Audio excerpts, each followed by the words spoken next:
Hello बच्चों, आज हम लोग क्लास 7 हिंदी प्रतिभा के अंतर्गत एक कहानी पढ़ने वाले हैं जिसका शीर्षक है निराली दिवाली।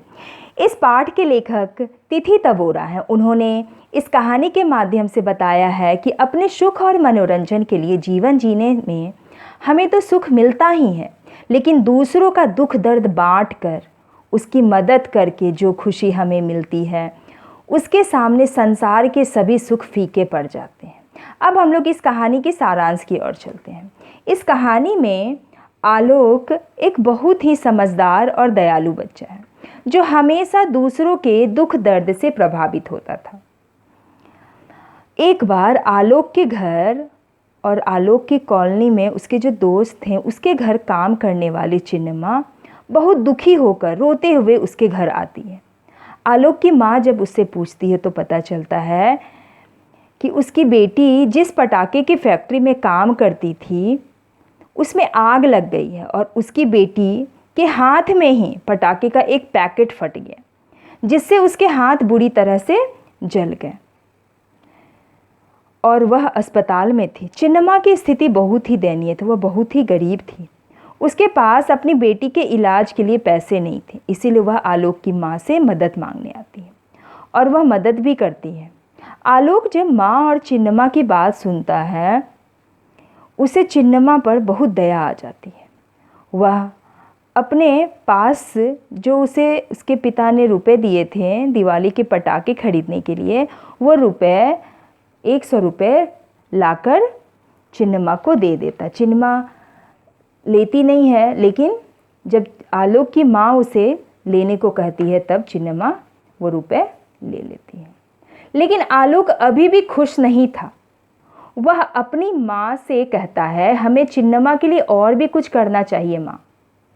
तब माँ कहती कि हाँ, मदद तो मैं और भी करना चाहती थी, लेकिन दिवाली जो सामने है खर्च बहुत है और हमसे जितना हो सकता था हमने किया। आलोक अभी भी संतुष्ट नहीं था। बार बार उसके सामने चिन्नमा का रोता हुआ चेहरा सामने आ जाता था जिससे वह बहुत दुखी और परेशान हो जाता था। शाम को कॉलोनी के सभी बच्चे चिन्नमा की ही बातें कर रहे थे और दुखी हो रहे थे, चिन्नमा के लिए दुखी हो रहे थे, क्योंकि अधिकतर बच्चे उसे तब से जानते थे जब से उन्होंने चलना फिरना भी नहीं सीखा था। सभी की चिंता को देखकर आलोक को लगता है कि अब कुछ किया जा सकता है। वह अपने दोस्तों को कहता है, क्यों ना हम लोग चिन्नमा के लिए कुछ करें। वह अपने दोस्तों को कहता है कि अगर हम लोग दिवाली के लिए जो रुपए मिले हैं उस रुपए से चिन्नमा की मदद करें तो कैसा रहेगा। यह बात सुनकर पहले तो उसके सभी दोस्त चुप हो जाते हैं, फिर धीरे धीरे सभी अपने अपने तर्क देकर चिन्नमा की मदद करने के लिए तैयार हो गए। लेकिन दीपक अभी भी यह मान नहीं पा रहा था कि दिवाली बिना पटाखे की कैसे हो सकती है। वह अपने पैसे नहीं देता है।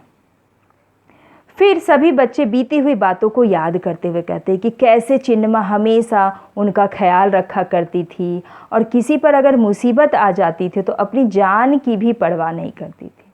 अब बच्चे अपने आप को समझा लेते हैं कि वे बिना पटाखे के ही दिवाली मनाएंगे। साथ में यह भी कहते हैं कि पटाखे से होता क्या है, केवल प्रदूषण, चारों ओर कचरा फैलता है। सभी बच्चे तय कर लेते हैं कि कल अपने अपने रुपए लाकर दे देंगे। अगले दिन सभी बच्चे क्या होता, पार्क में इकट्ठा होते हैं और सभी रुपये आलोक को दे देते हैं। लगभग 2000 रुपये जमा हो जाता है। चिन्नमा उसी पार्क से होकर गुजरती थी, उसी रास्ते से होकर गुजरती थी। जब वो वहाँ से गुजर रही थी सभी बच्चे उसे बुलाकर रुपए दे देते हैं। बहुत जिद करने के बाद चिन्नमा वे रुपए लेती है और बच्चों को अपने प्रति परवाह देकर वह रोने लगती है और उन बच्चों को बहुत आशीर्वाद भी देती है। कॉलोनी के बच्चों ने चिन्नमा के लिए जो कुछ किया था उन्हें सराहते हुए कॉलोनी के सभी लोग मिलकर एक समारोह का आयोजन करते हैं जिसमें जादू का प्रोग्राम भी रखा जाता है। सभी बच्चे बहुत खुश होते हैं। उस समारोह में चिन्नमा भी अपनी बेटी को लेकर आती है। अब वह चलने फिरने लायक हो जाती है। उसे देख सभी बच्चे बहुत खुश हो जाते हैं। चिन्नमा फिर से सबको धन्यवाद करती है।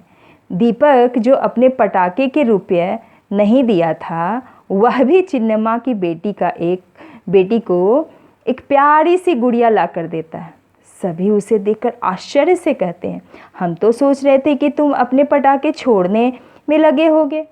तब दीपक झेपता हुआ कहता है, मैंने अपना इरादा बदल दिया। चिन्नमा की बेटी गुड़िया देखकर बहुत खुश हो जाती है और वह गुड़िया की तारीफ भी करती है। सभी के चेहरे पे बस चमक ही चमक था। सभी बच्चे के माता पिता अपने अपने बच्चों पर गर्व कर रहे थे। यह दृश्य देख जादूगर भी कह उठता है कि इस दिवाली में समूची दिल्ली में इस कॉलोनी से ज़्यादा रोशनी किसी और कॉलोनी में नहीं है, क्योंकि कहा गया है चेहरे का चमक दीपक के लौ के समान होता है।